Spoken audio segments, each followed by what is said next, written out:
There's people who end up enrolling into a plan that had nothing to do with what they actually wanted or what they needed. It was what their friend told them. And so sometimes you have to navigate within that, right? Yeah, and I think that's why it's so important. Like, I always take the time to educate. Even if they're telling me they want a med sup, I'm still going to educate them about a Medicare Advantage plan. Why?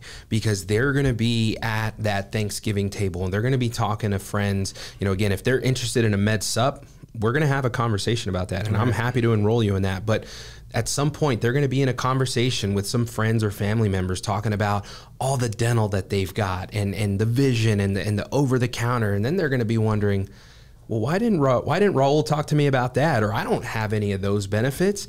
And again, not understanding the differences between them. So again, when I'm at the kitchen table or when I'm in their home or on the phone with them, I'm going to educate them about both. So that way they've made an educated decision as to what route they want to go. And in choosing a Medicare supplement, they understand that the Medicare supplement doesn't come with those additional benefits like dental, vision, and the gym membership and all of those things. The path that they chose was a Med Sup, not a Medicare Advantage plan. But again, you protect yourself when you protect yourself in the sense of you keep that, the retention stays there, and they understand, okay, well, I don't have those benefits when they're talking to their family and friends because I chose to go this route.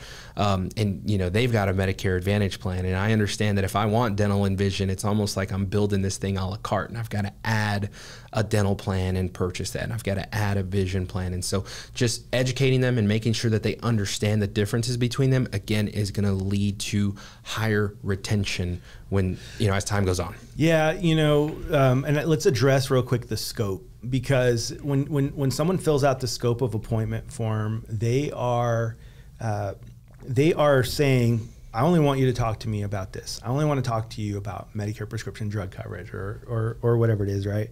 So if somebody is addressing me in that way and they're telling me that, then that's all I can talk about, even though, by the way, I'm mentioning it to everybody who's listening.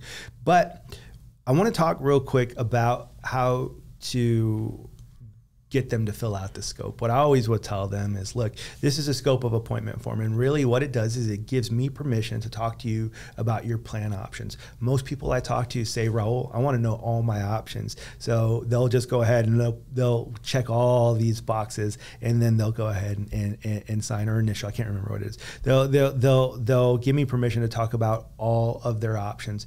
Is that what you would want to do? And then I'll turn it to them and then have them do it. And I would do the same on a call. And the reason is because a lot of times people feel like I'm just calling to enroll in what my friend had. You know, sometimes what your friend had doesn't always make the most sense. And so in that conversation, if they say something like that and say, hey, look, I'll do whatever, I'm here to do whatever you prefer. But I will say that sometimes the plan that your friend enrolled to might not be the right plan for you. I think more importantly, they recommended me as an advisor to help figure out what might be the right option for you. But ultimately, you decide. I'm just here to serve you and do whatever that you ask me to do. Yeah. And so usually that's how those conversations go, because I do feel it makes me sad sometimes when I talk to people. I'm like, dude, do you have the same phone service that your friend has? Like, do you can make some decisions for yourself. And I don't mean that in even in a bad way, but realistically, I think people get nervous and they're like, well, this person's smart, they'll make a good decision. What I contest is that they were smart enough to deal with a licensed agent that represented several companies and is going to make a good recommendation for them. So there's a tactful way to do it. There is, but at the end of the day, sometimes they might still be like, no, just want what my friend wanted. Okay, you made my life easier, but just do me a favor. If the situation ever happens where you decide that this maybe wasn't the right plan for you, would you make me your first call? Yeah. Okay. Can we agree that I'll do that? Because then I can represent. Because I remember, I represent several different carriers, and I can make sure to get you in the right plan for you. Yeah. And in those situations, when you get that phone call, I think sometimes agents forget to let them know that you represent several different carriers, because those are slam dunks, right? You get a phone call. Hey, I got your phone number from my friend. She has this plan. I want to be on the same one. Done. Easy enough. Let's sit down and let's get you enrolled in that plan. Easy, piece of cake, easy sell, easy transaction. But agents forget to let them know, hey, I also represent several different carriers. So if like you said, if the situation ever changes, I want you to know that you can call me. You don't have to go and find somebody else. I'm not just the Aetna guy or the Humana guy or the United Healthcare guy that helped you today.